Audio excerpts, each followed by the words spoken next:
नमस्कार मित्रांनो, माझी बहीण लाडकी योजनेमध्ये अत्यंत मोठा बदल जो आहे तो करण्यात आलेला आहे। आता योजनेमध्ये 7 मोठे बदल केलेले आहेत।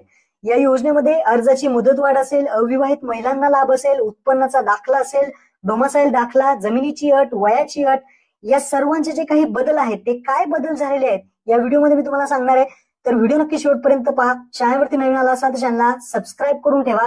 अशाच महत्त्वपूर्ण अपडेट्स आणि व्हिडिओज तुम्हाला भेटत राहतात। चला मित्रांनो, व्हिडिओ सुरू करूया। मुख्यमंत्री माझी लाडकी बहीण या योजनेच्या संदर्भात निवेदन करू इच्छितो।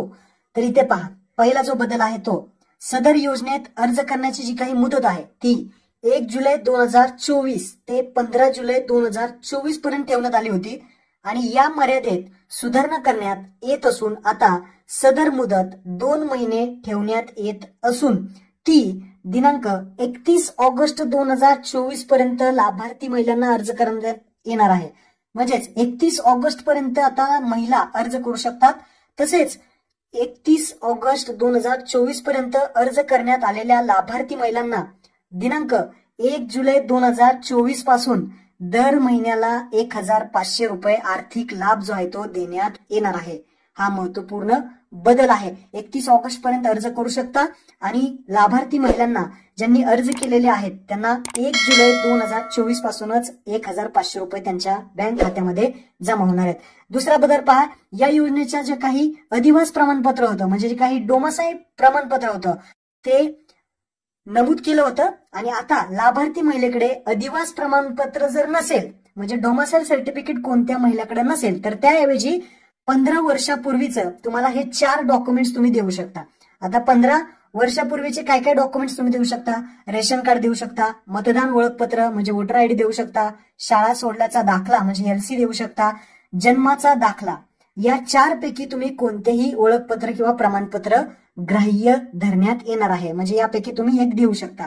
डोमासाईल सर्टिफिकेट ज्यांच्याकडे नाहीये ते रेशन कार्ड देऊ शकतात, रेशन कार्ड नसेल तर मतदान कार्ड, ओळखपत्र, तसेच शाळा सोडल्याचा दाखला, जन्माचा दाखला, यापैकी कोणती एक तुम्ही ओळखपत्र देऊ शकता। त्यानंतर आता पुढचा बदल पहा, सदर योजनेतून 5 एकर शेतीची अट वगळण्यात आली आहे। आपण मगाशीच व्हिडिओ टाकला, 5 एकर शेतीची अट मुख्यमंत्र्यांनी स्वतः सांगितलेलं आहे, ही अट वगळण्यात आलेली आहे। तसेच चौथा बदल पाहू शकता, इथे वयाची अट, मगाशीच व्हिडिओ पाहिला आपण, व्हिडिओ बनवला आहे, मुख्यमंत्र्यांनी स्वतः सांगितलं आहे 21 ते 60 वर्ष वयोगट होतं, आता ते 21 ते 65 म्हणजे 65 वर्षापर्यंत जे काही महिला आहेत त्या इथे अर्ज करू शकतात।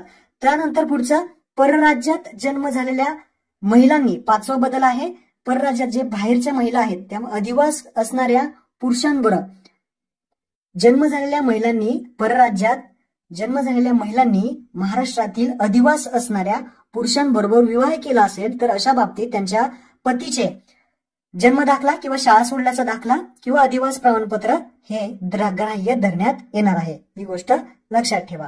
त्यानंतर 6वा बदल आहे, जो काही उत्पन्नाचा दाखला आहे, जर तुमच्याकडे उत्पन्नाचा दाखला नसेल तर इथे पहा त्यांनी सांगितलं आहे, ज्या कुटुंबाकडे पिवळे रेशन कार्ड उपलब्ध असेल त्यांना उत्पन्नाचा दाखला प्रमाणात सूट देण्यात येत आहे।